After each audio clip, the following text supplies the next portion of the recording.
Bonjour tout le monde, dans cette nouvelle critique, à nouveau près de la Loire. Encore une fois, ça va être du gros métal exclusivement dans cette critique. Et on va commencer par Dark Tranquillity, avec leur nouvel album Automa. Donc Dark Tranquillity, putain c'est chiant à dire, hein, est un groupe de death metal mélodique, l'un des groupes fondateurs du genre avec d'autres groupes comme In Flames par exemple. Tous ces groupes venant de la même ville, hein, c'est-à-dire Göteborg en Suède, qui est une très grande ville et très connue pour la scène métal. Et il s'agit quand même de leur 11e album. Si on enlève donc les pistes bonus, on a 12 pistes pour 50 minutes au total avec des durées qui sont à peu près les mêmes. Et on est juste sur du pur mélodique death metal, ce qui est à la fois le plus gros défaut de l'album, mais aussi sa plus grande qualité en fait. Parce que le groupe ici n'a absolument pas cherché à briser des codes ou réinventer le genre, mais ils ont juste complètement assumé leur style, le style qui leur est attaché, et ont fait complètement du mélodique death metal. Ils ne prennent aucun risque, donc qu'est-ce que ça donne concrètement dans le style? Parce qu'après il y a aussi le style du groupe. On a des riffs mélodiques qui sont parfois épiques, parfois un peu plus sombres, qui sont souvent répétés dans la même musique, qui sont vachement mis en valeur, et c'est peut-être ce que je préfère dans l'album d'ailleurs, ces riffs là sont vraiment jolis. Je reviendrai un peu sur les musiques en particulier qui m'ont fait ressentir ça. On a un scream aussi, c'est un groupe qui utilise le scream, donc c'est un scream pas très grave, assez aigu même au contraire, et un peu sombre, qui est donc je dirais à mi-chemin entre un scream typique de black metal et de death metal. Ce scream est quasiment présent dans toutes les musiques, mais il faut savoir qu'à quelques occasions on a aussi du clean vocal, donc pour le coup quand le chanteur chante, c'est plutôt pas mal aussi. C'est assez générique et normal, hein, rien de spécial, mais en tout cas ça montre qu'il peut faire plusieurs choses, et des fois donc ça donne un résultat plutôt cool. Et en gros voilà, c'est à peu près tout ce que je pouvais vous dire pour exposer leur style. Ensuite, concrètement sur les musiques en elles-mêmes, on commence par une piste qui est normale en termes de qualité, puis on a le single Automa qui est vraiment sympathique avec un thème au synthé et puis un style qui me rappelle un peu certaines musiques de Darkest Hour, qui est aussi un groupe de melodic death metal, hein. On a ensuite Forward Momentum et Neutrality qui sont des musiques qui sont très bonnes je trouve, et plus tard ensuite on alterne entre musique un peu moins mémorable et musique de vraiment bonne qualité. Par exemple celle qui est peut-être ma préférée de l'album, qui est Faithless by Default. L'autofocus c'est un peu de la merde. Donc dans Faithless by Default on a un thème vraiment très joli et qui se mélange très bien avec tout le reste, thème qui est aussi accentué par du piano, donc vraiment du très classique en mélodique death metal, mais c'est vraiment très bien ici. Juste voilà, rien d'original, mais ils font ce qu'ils veulent faire et ils le font bien. Et mine de rien, quand on voit certains groupes qui vieillissent un peu, spoiler, le prochain groupe dont je vais parler, et bah c'est pas forcément donné à tous les groupes de métal. On a aussi par exemple Clearing Skies qui a un riff vraiment très bon, et sinon que dire, mention très honorable aux deux dernières. Donc voilà, hein, comme je disais, c'est pas du tout un album qui va changer votre vie, et franchement c'est pas le but. Par contre, si vous êtes amateur de mélodique death metal, c'est un album que je vous recommande parce que c'est une bonne addition dans vos playlists. C'est vraiment un bon album de melodic death metal. Si vous ne connaissez pas vraiment le genre du melodic death metal, je vous oriente plus donc sur les premiers albums du groupe, plus spécialement sur d'autres albums de melodic death que j'aime beaucoup, de Darkest Hour ou de Soilwork ou des choses comme ça. Donc voilà, plutôt réservé aux amateurs du genre ou du groupe. Et en l'état, je pense que c'est un bon album de métal dont je réécouterai peut-être certaines musiques individuellement de temps en temps.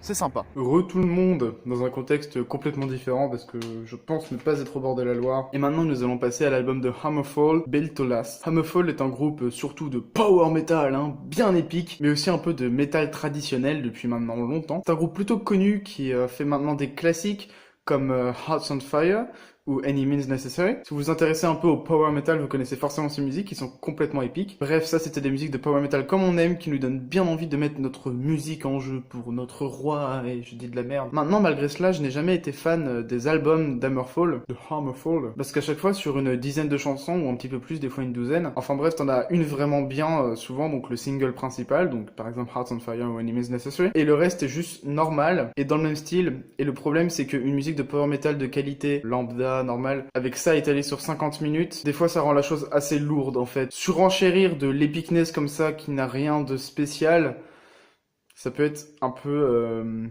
ringard. Et c'est quelque chose qui arrive de plus en plus au fur et à mesure des albums de Hammerfall, ce qui fait que de temps en temps, certains passages dans certains albums, on a presque l'impression que c'est de la parodie de power metal. On fait quelque chose d'extrêmement épique, mais qui est vraiment vu et revu, et qui fait que c'est juste, dans le meilleur des cas, pour s'amuser un peu. En dehors du contexte musical, pour ajouter à cela, ils ont en plus des paroles qui sont un peu des parodies en elles-mêmes aussi, hein, du genre on adore le métal coule dans nos veines, on combat des méchants, et on dédie notre vie aux dieux nordiques. Et donc je vais pas vous le cacher, ça va être ici le cas avec leur album, qui est ici leur 10e album, je crois. On a donc du power metal à l'ancienne, qui ne cherche pas à faire quelque chose d'original. Donc vous allez me dire, c'est comme pour l'album que j'ai revu juste précédemment, donc Automa de Dark Tranquillity, avec un groupe qui veut faire ce qu'il sait faire sans prétention. Et c'est louable, hein, je pense pas que ce soit un album ambitieux du tout. Mais on peut pas nier qu'il y a un problème en termes de qualité ici, qu'il y a beaucoup moins dans Automa. Hammerfall est un groupe vieillissant. Encore une fois, les musiques sont vues et revues. L'album commence avec un riff par exemple. Vous écoutez la première seconde secondes du riff, vous savez comment ce riff va terminer. Et on peut même dire que par extension, vous savez comment va être la musique. Et on peut dire ça pour à peu près toutes les musiques. Toutes les musiques sont un mélange un peu vague, sans aucune créativité de musique de power metal qui existait il y a plus de 10 ans. Depuis la fin des années 80, il y a des musiques comme ça. Alors je sais qu'ils ont pas de prétention, mais c'est pas une excuse pour faire un truc qui n'a aucune créativité, quoi. Franchement, vu qu'ils ont de l'expérience derrière eux et que ce sont quand même des bons musiciens, je suis sûr que cet album a pu être enregistré en studio en vraiment très peu de temps, hein. Ils ont juste à peine essayer de composer une chanson et c'est bon, ils font un album. Concrètement, c'est pas très intéressant. Et ça se voit surtout dans le lead single qui s'appelle Hammer High, qui est complètement ringarde. C'est le meilleur terme que je peux donner pour qualifier cette musique. Ringard. Écoutez la musique vous-même et vous le verrez, c'est du power metal, ce que je pourrais appeler du power metal un peu ennuyeux. Il y a aussi Twilight Princess, en dehors du titre qui fait penser à Zelda, c'est une musique dans un style un peu plus slow, qui est complètement, mais cliché, gnangnan.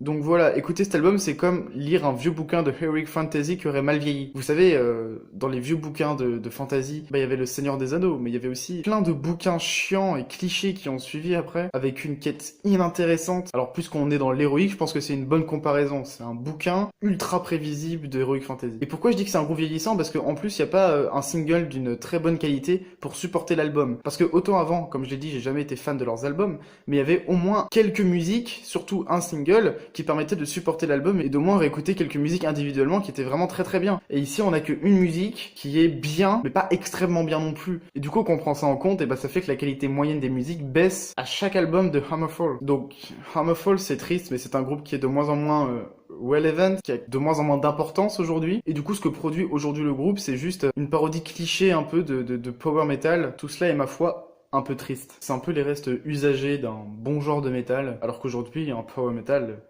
il n'y a plus grand chose. Comme vous l'avez compris, je termine là-dessus. C'est donc un album ringard de power metal, qui est pas extrêmement mauvais. Si vous aimez le power metal, je vous conseille d'écouter la seule musique que j'ai vraiment appréciée dans l'album, qui est Sacred Vow, qui c'est vrai un bon refrain, typique d'Hammerfall, mais très sympathique. En dehors de ça, je vous conseille pas l'album. C'était une petite review, encore une fois spécial métal. Beaucoup d'albums arrivent bientôt et une autre grosse vidéo que j'essaye de faire. Bon,